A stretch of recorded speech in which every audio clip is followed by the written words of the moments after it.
जी मैं अपना आज एक सत्संग सुनाने जा रही हूँ। वैसे मैंने ये सत्संग कभी किसी को सुनाया नहीं है। जितना मैं आपको हंसती खेलती अभी दिखाई दे रही हूँ ना, एक टाइम ऐसा था मैं बहुत ज़्यादा स्ट्रेस में और रोती रहती थी।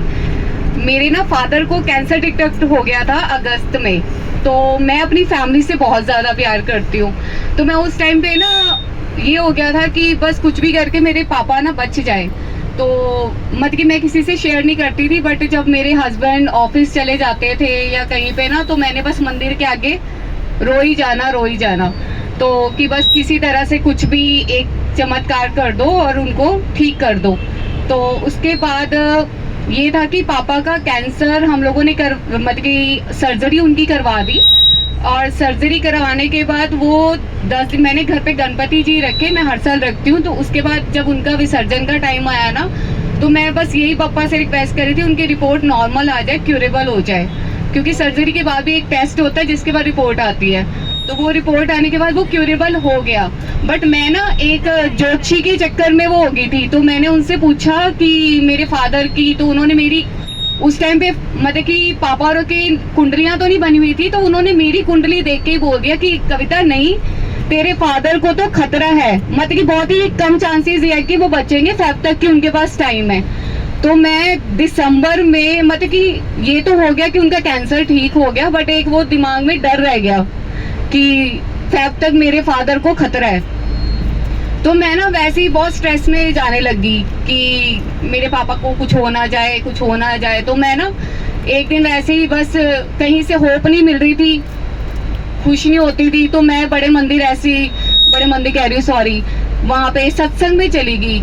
मेरे को सबने बोला कि तू जा। तो मैं पंचकुला में ना हमारा परशुराम है, तो उधर ही मैं सत्संग में चली गई। तो वहां बैठ के बस मैं रो ही जा रही हूँ। दिसंबर का दिसंबर का टाइम था, लास्ट ईयर की बात है। तो मुझे 1 साल हो गया गुरुजी से जुड़े हुए।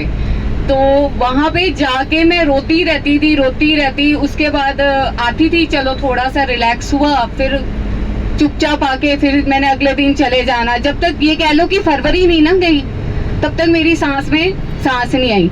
फिर ऐसे ही मेरे को मैसेज आया कि जनवरी में हमने बड़े मंदिर जाना है। तो मैंने कहा चलो मैं भी चलती हूँ। तो मैं बस गुरुजी को बस यही अरदास करती थी कि मेरी फैमिली हेल्दी रहे और मुझे कुछ नहीं चाहिए, मुझे सब कुछ दिया है, उसका हर टाइम मैं शुक्राना ही करती हूँ गुरुजी को। तो उस टाइम पे जैसी फैब गुजरी है ना, ये कह लो कि मेरी सांसों में सांस आई जब मेरे फादर बिल्कुल ठीक हुए।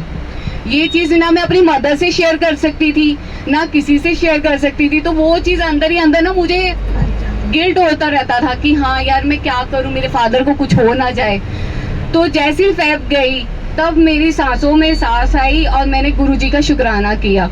और उसके बाद से ये कह लो कि मैं जब से जा रहे हैं हम लोग दिल्ली बड़े मंदिर, मैं हर बार सिर्फ गुरुजी को शुक्राना करने ही जाती हूँ। आज जो मेरे चेहरे पे स्माइल है, सब कुछ है, वो गुरुजी के कारण है। मुझे कोई प्रॉब्लम नहीं है, ना वेल्थ की ना हेल्थ की। बस यही मैं कहती हूँ कि शुक्राना गुरुजी, मुझे कुछ नहीं चाहिए, बस आपका साथ चाहिए। आप हमेशा मेरे साथ रहो, मेरे परिवार के साथ रहो, अपनी ब्लेसिंग मेरे परिवार पर हमेशा रखना, ताकि बस मैं आपके हर बार बड़े मंदिर आऊं सिर्फ शुक्राना करने के लिए। और मैं कभी भी उनसे कुछ नहीं मांगती कि मुझे कुछ भी चाहिए, क्योंकि उन्होंने ही सब कुछ दे दिया मुझे, उससे ज्यादा और मुझे क्या चाहिए। तो हर पल गुरुजी का शुक्राना। Thank you.